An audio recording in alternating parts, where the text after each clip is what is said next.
So guys, for the first step, you're going to head over to search and type in check for updates. Click on it. And then once you're on this, you're going to click on check for updates. Make sure that your computer is fully up to date. And now for the second step, you're going to head over to search again and type in services. Click on it. And then once you're on this, you're going to click on any service one time and then click on P on your keyboard. Now you're to find print spooler. Double click on it. Make sure that you have the startup type on automatic and then click on start, which will now make the service status running, and then click on OK. And now you're going to click on restart. You want to restart the print spooler service. And now for the next step, you're going to head over to search and type in printers and scanners. Click on it. And then once you're on this, if your printer shows up right here, you're going to click on it and then click on remove. Now we're going to go back to printers and scanners. And now you just want to add your printer again.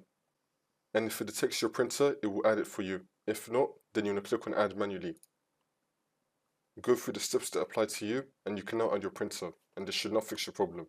If the problem is still not fixed, then for the next method, you're going to head over to search and type in troubleshoot settings. Click on it. And then once you're on this, you're going to click on other troubleshooters. And now you're going to find printer. Click on run. And now this will come up, the printer troubleshooter. Now once you're on this, you're going to scroll down and then click on yes to run the diagnostics. And now you just want to follow through all the steps that will come up here, and this should now fix your problem.